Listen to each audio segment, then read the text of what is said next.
Almost all of the stories this season involve our forefathers and our foremothers being tested by God. Just to pick up where we left off last week on Rosh Hashanah, you could say Sarah, Hagar, Ishmael, Isaac, Hannah, and of course Abraham are all being tested. And this theme continues into Yom Kippur, notably in the story of Jonah, which we'll explore tomorrow afternoon. To be upfront, this is not language that I've ever used. I've never said to myself, and I've definitely not said to others in the wake of a hardship or a loss, maybe this is a test. But I feel like I need to face this concept because as often as I try to reject it, the Torah keeps talking about it year after year. It's funny how that works.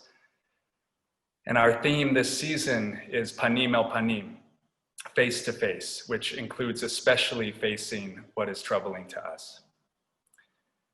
So maybe we can start with this. The idea of being tested is one of the primary ways our tradition approaches human suffering, for better or for worse. When we read about our ancestors being tested by God, I think the subtext there, the question underneath that language is, how do we understand the hardships that we go through and that other people, loved ones and strangers, go through? This is how Jewish tradition makes meaning out of suffering, through talking about being tested, again, for better or for worse. And we're always faced, I think, with this kind of dilemma. Do we discard a metaphor that was so central to our ancestors? Do we discard it because of its shadows, or do we try to reimagine it? Is it responsible to talk about being tested by God in a progressive Jewish congregation in the year 5781? It's hard to talk about this kind of thing for another reason, too. And that's because only each of us personally has the right to make any meaning from our suffering. Never say to someone else that what they are experiencing is a test. That has to come from the inside, right? If it comes at all. I want to explore this idea of being tested, but only from the vantage point of it being something that might be fruitful to each of us personally, if it arises from or supports our own direct experience. Because we don't want to be like Job's friends. When Job suffers horrific losses, his friends come over, and because Job's losses so threaten their own sense of stability and meaning and belief in an ordered universe, they respond to Job's suffering with platitudes. Well, you must have done something to deserve this, that kind of thing. One friend, Eliphaz, says, "Think now, looking back, what innocent man has ever perished?" Bildad says, "If you are blameless and upright, God will protect you." Zophar says, "If there is iniquity within you, remove it."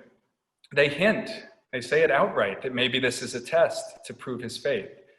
Job finally can't take it anymore and kicks them out, basically says, "Enough, how long will you crush me with words?" One of the questions often asked about the book of Job is what it might tell us about the existence of evil in the world. Moshe Halbertal says, that's easy. Job's friends are the true evil in that book.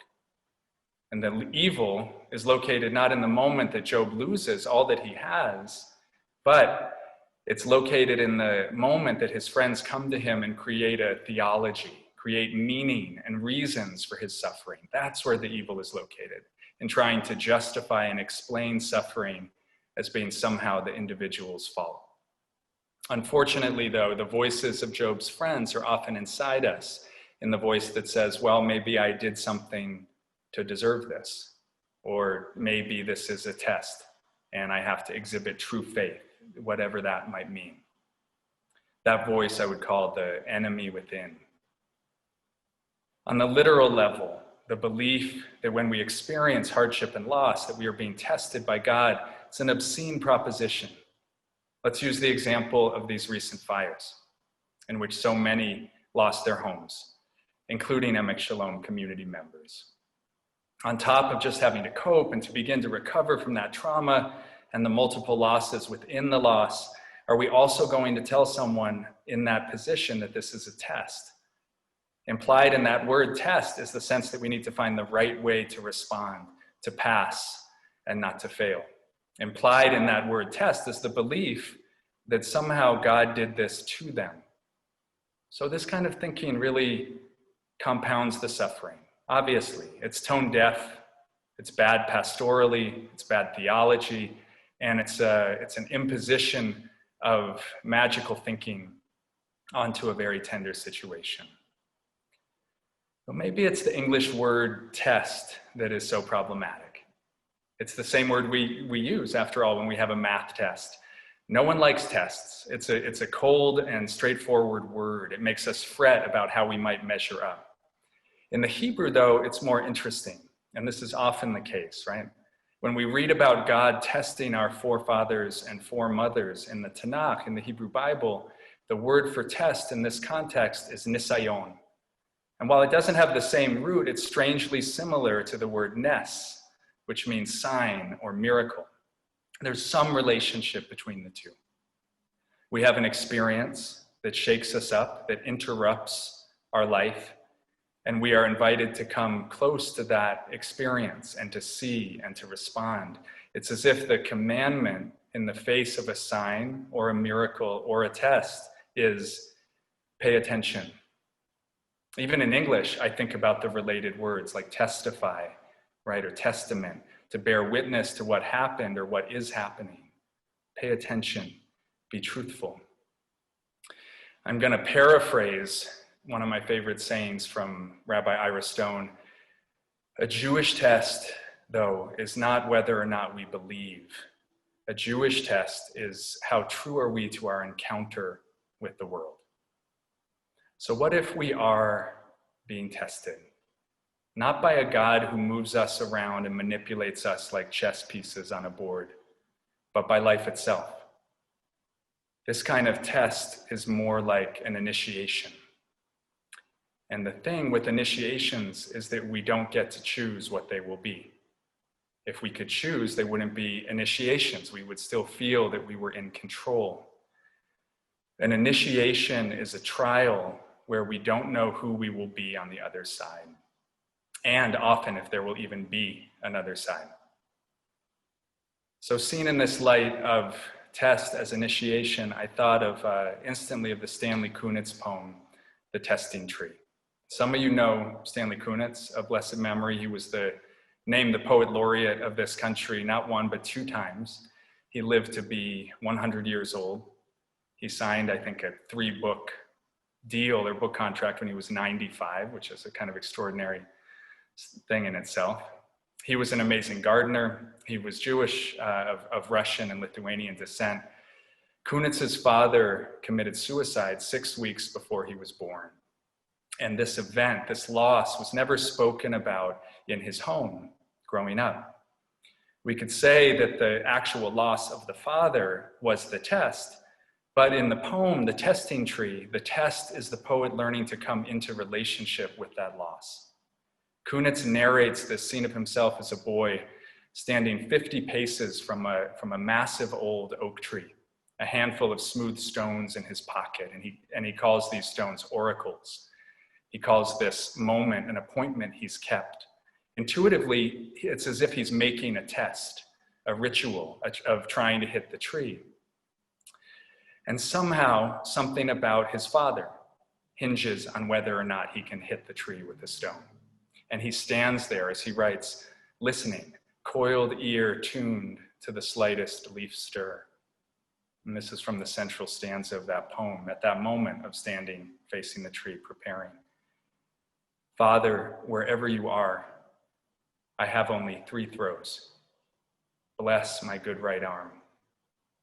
In the haze of afternoon, while the air flowed saffron, I played my game for keeps, for love, for poetry, for eternal life after the trials of summer. Father, wherever you are, I have only 3 throws. Bless my good right arm. It's a kid's game, right? It's a make-believe test. And of course, we grow up, we know that tests are less clear, we don't get to choose the terms, and yet there's something in this memory of his. Whether he hit the tree or not, he doesn't say, because it ends up not being about that. It's a test that is about a paying attention, a turning towards what was not being named by the adult world around him, face to face. It's a moment of bravery, of coming into adulthood. The poet also is in the world, in conversation with the stones, the tree, with his experience of that moment. Another poem. Almost every High Holy Days, we read this poem by Adrienne Rich, Prospective Immigrants, Please Note. That's the title. This poem is a way of further reimagining, I think, this language of test. This is a poem ostensibly addressed to those who may be immigrating, but it's a poem addressed to each of us, right? Face to face with a door we know we must go through, but we are coming up with reason after reason why we can't or we shouldn't. Either you will go through this door or you will not go through. If you go through, there is always the risk of remembering your name. Things look at you doubly, and you must look back and let them happen. If you do not go through, it is possible to live worthily, to maintain your attitudes, to hold your position, to die bravely. But much will blind you, much will evade you. At what cost, who knows? The door itself makes no promises. It is only a door. Either you will go through this door or you will not go through. We could stop there, right? If you go through, there is always the risk of remembering your name, not recognizing yourself on the other side. Things look at you doubly, and you must look back and let them happen. If you do not go through, it is possible to live worthily, to maintain your attitudes, to hold your position, to die bravely, but much will blind you, much will evade you. At what cost, who knows? The door itself makes no promises. It is only a door. There's not a better poem that I can think of about initiation or about the kind of testing that is, I think, is at the heart of what the Hebrew Bible is talking about. Each of these characters, Sarah, Hagar, right, Abraham, Isaac, they're told, here is a door. Either you will go through or you will not go through. It's a test. And you won't recognize yourself on the other side. Each of us tonight probably has some door before us that we have postponed going through for long enough. Sure, we technically don't need to. Life will go on all the same, but we hear Adrienne Rich's voice. But at what cost? Who knows? So as it relates to suffering, sudden loss, our world changing, I'm thinking about test as initiation. So what changes when we reframe test as initiation? With initiation, we come into relationship with some force, natural or supernatural, that is greater than what we can know as a person. There is something that is calling us to grow into the next step of our lives, the next understanding, the next incarnation within the incarnation, an understanding that is more whole, that allows more reality through. My teacher used to say simply, look, if we didn't have moments where life brought us to our knees, we wouldn't grow. We wouldn't wake up. We would keep going with our illusions intact. A test is always an invitation and an initiation, whether we like it or not. And this time, right, has consisted of tests that we would never have chosen if we had a chance or a choice. The fires could be seen as an initiation test for all of us here. No matter whether or not we were directly impacted, it woke us from the fallacy that we're not connected to these horrible things that occur out there, going on all the time. It brought us face to face. Initiation begins to embrace the possibility of turning towards. The test is not to solve or to even understand or even to exchange one theology for another. Don't worry about the theology. When I was speaking about this to Rabbi Ken the other day, and I used the term bankrupt theology to reference thinking about God as someone who rewards and punishes, who burns this neighborhood but not that neighborhood, Rabbi Ken said, yes, that is bankrupt theology, but all theology is bankrupt. Meaning, I think, to paraphrase Rabbi Stone again, life isn't here to be solved or understood. It's here to be experienced. If we look closely at Kunitz's poem, we can see there was a ritual there. There were stones, a moment, 3 throws. This is something crucial about ritual. Sometimes we suffer or are tested, and the only response is to make a ritual. Yom Kippur is such a ritual. These words, right? These words that we have read before in Yom Kippur's past, we now read them in this time that is so different, so full of loss and uncertainty. There are moments, and I believe we are going through one, where any attempt to have something true and coherent to say about the nature of God and the universe will not survive being put into words. But we use the words in the Machzor that we are given because even if they are not literally descriptive, they are like stones in the pocket. They're like amulets. They are tried and tested. How might we atone? Meaning, how might we again know at one mint? How might our jarring experiences of this past year integrate into our changing sense of who we are? And I stressed it's not and never in an absolute sense, like, will we once and for all come back to center? No. But will we have the fortitude to try to go through the door? Will we have the fortitude to go through the door? We are being initiated, and in initiation, there is always a sense of shock. When Job asks God why, finally he lets God have it. When Job protests against what he feels is unjust suffering, in effect saying, why all these tests? God finally responds out of the whirlwind and basically says, Job, it's not for you to understand. You have the perspective of a human being. And there's many quotes like this, God saying to Job, have you penetrated to the sources of the sea or walked in the recesses of the deep? Have the gates of death been disclosed to you? Have you seen the gates of deep darkness? Have you surveyed the expanses of the earth? But interestingly and satisfactorily, I would add, God saves the strongest rebuke for Job's friends. God says, I am incensed with you, for you have not spoken the truth about me, as did my servant Job. Meaning, and I think this is key, not only were Job's friends in the wrong in trying to blame the victim or make theologies about what Job is experiencing, but Job's complaint and the expression of his suffering is true. His giving voice to it is true. The poet Vivi Francis says, there are those who cannot stand to hear the truth and are willing to allow harm to not have to listen. She says, I have known such people and even held them close, but I hope to convey that the consequences of silencing can be dire. I always think one of the most profound teachings in our tradition is that the Exodus, the escape from Egypt, didn't begin until the people were able to find their voice and cry out under their bondage. There is test upon test, and one of them is, will we be able to cry out? Will we be able to make space for others to cry out? The words we have are the stones in our pocket. What is true was Job's direct plea to God, as each of us can plead directly, and then to listen, to pay attention within the silence. I want to read the last stanza of Kunitz's poem. It said he didn't know how to end it, that he was stuck with this poem for a long time, and that he was staying at a friend's house, and he came downstairs one evening and heard on the TV, or saw on the TV that the Reverend Martin Luther King Jr. had been assassinated.